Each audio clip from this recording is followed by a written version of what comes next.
It's time for Defending and Commending the Faith with Joe Mott, inviting the atheist, agnostic, and skeptic to examine for themselves the evidence for the Christian faith. We are all limited by what we do not know and by the things we think we know but are not true. Dr. Joe Mott earned his PhD at LSU and was a distinguished math professor at Florida State University for 38 years, helping to write 3 math textbooks and authoring over 30 research articles in math. He is now the host of this radio program, Defending and Commending the Faith. Here is Joe Mott. This is part 3 of a critique of the book, The God Delusion by Richard Dawkins. I've quoted him directly on occasion.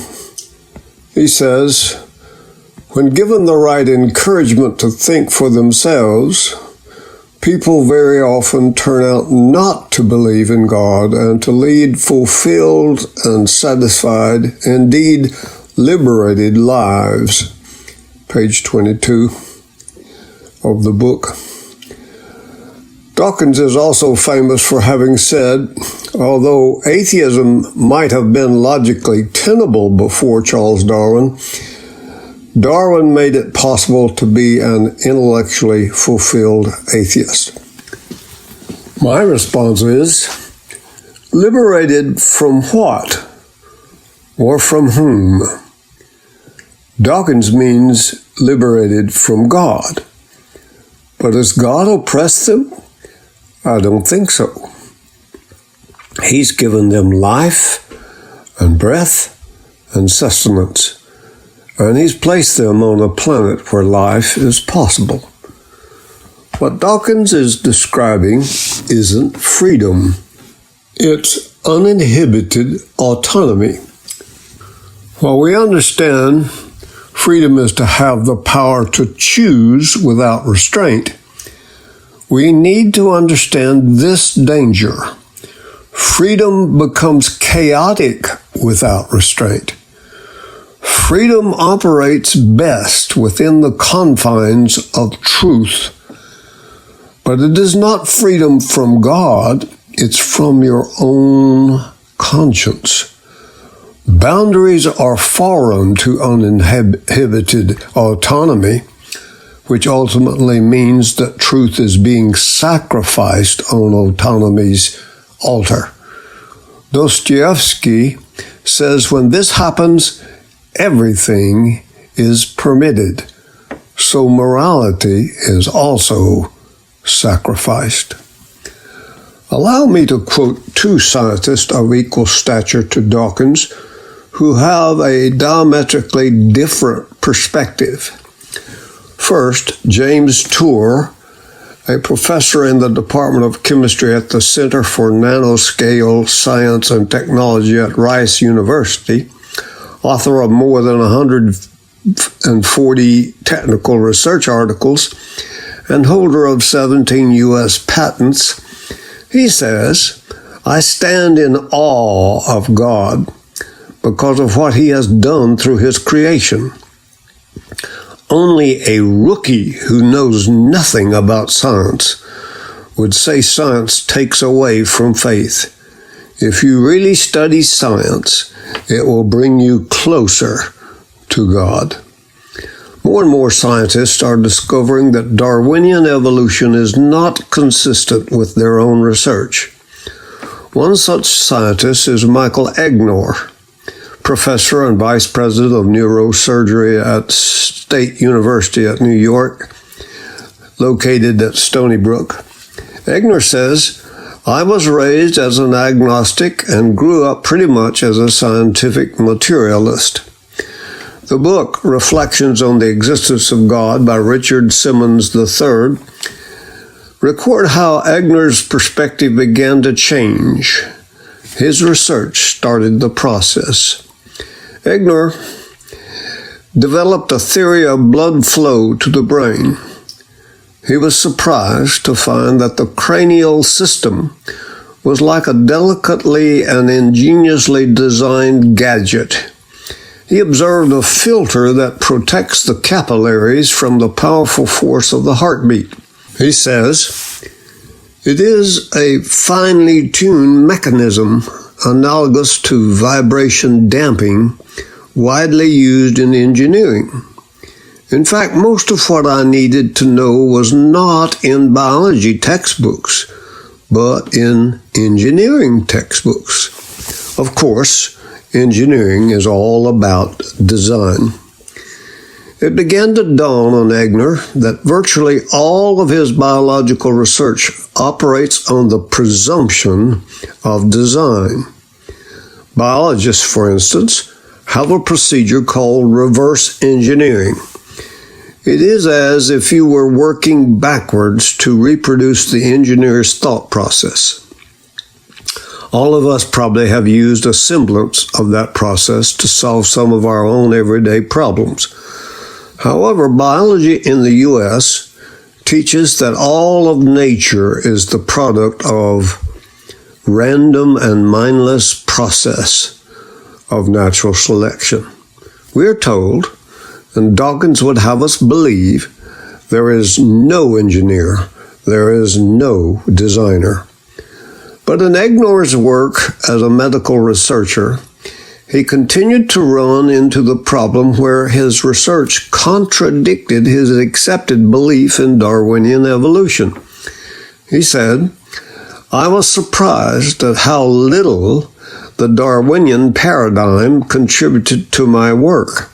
By contrast, the design paradigm aligned nicely with the most important aspects of my research." What does one do when one's theory is contradicted by the facts? A person of real integrity will follow the truth. So Egner did just that. He concluded that the reason living things appear and function as if they were designed is because, in fact, they are designed. Egner said, "I came to see that Darwinianism is a philosophical bias more than a coherent science. Darwinian processes may explain some patterns and changes in gene frequency in populations, but the evidence does not even remotely support the claim that chance and necessity fully account for the appearance of complex design in living things." Consequently, Egner abandoned his belief in Darwinian evolution because he respected the evidence he had encountered in his research. The end result of this conversion of his thinking was he became a Christian. The fourth chapter in the book of The God Delusion is where Richard Dawkins gives his central argument that God almost certainly does not exist. He calls this argument the ultimate Boeing 747 Gambit.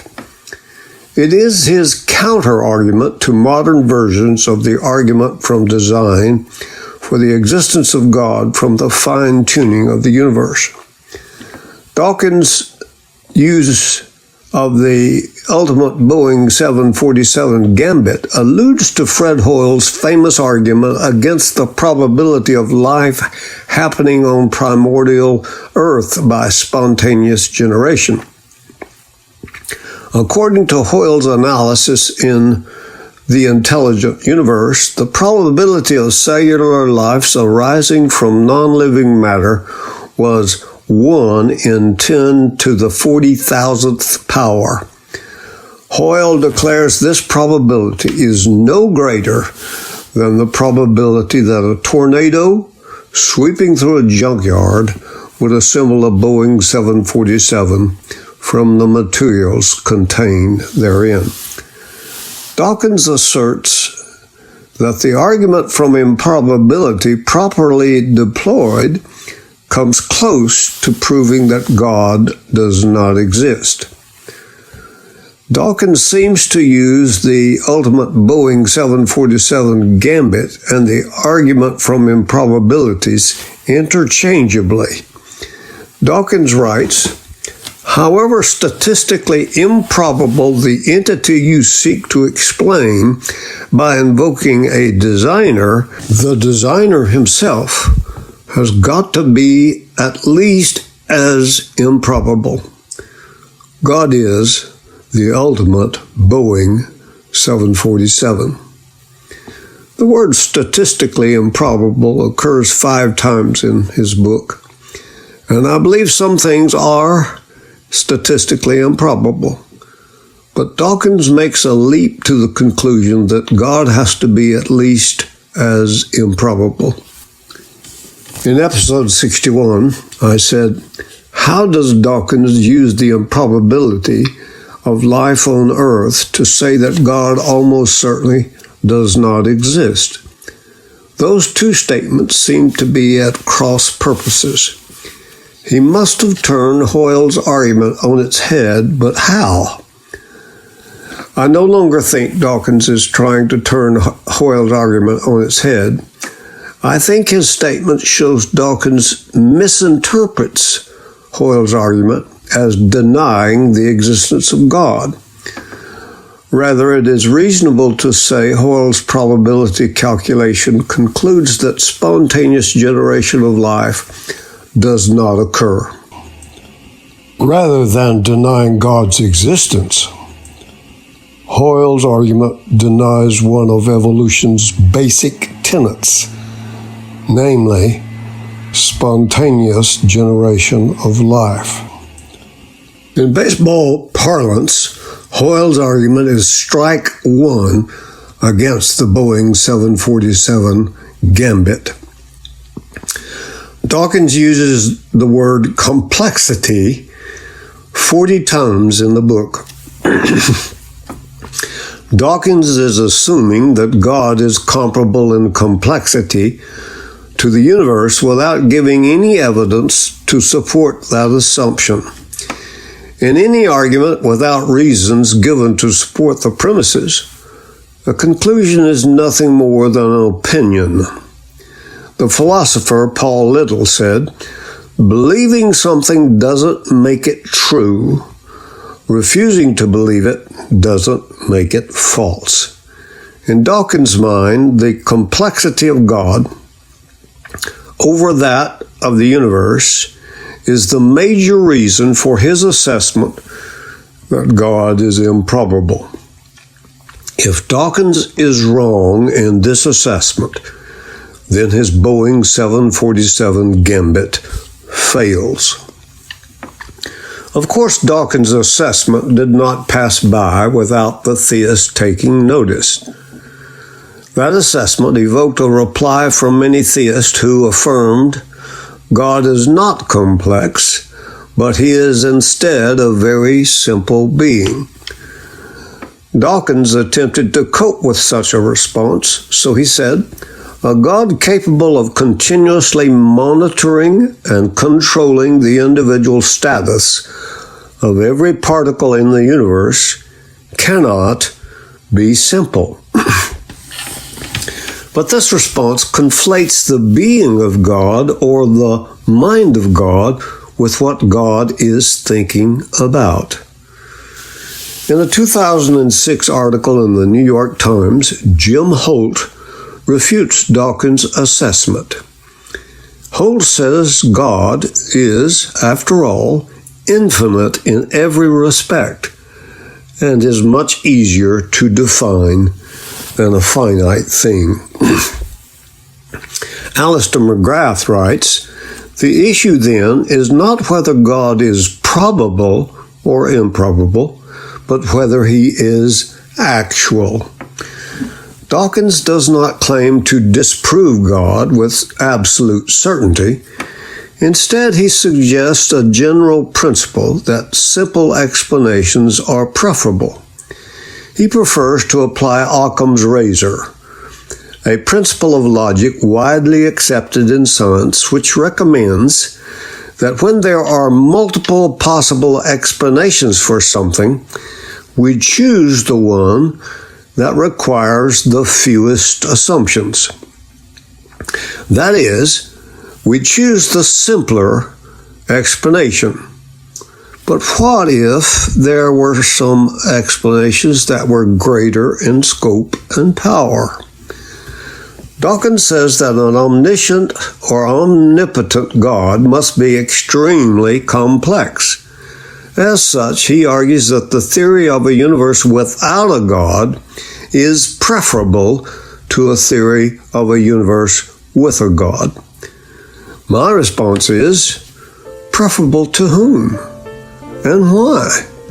Arguments are not concerned with personal preferences, but about supporting evidence for the premises. I will discuss Dawkins' central argument in the next episode.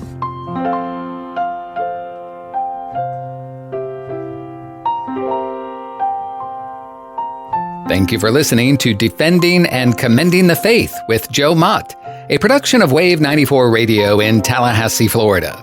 If you have any questions or comments for Joe, please forward them to Doug Apple at Wave94 at this email address, dougapple@wave94.com. And be sure to join us every Monday evening at 6:45 p.m. on Wave 94 and subscribe through your favorite podcast app. Defending and Commending the Faith with Joe Mott.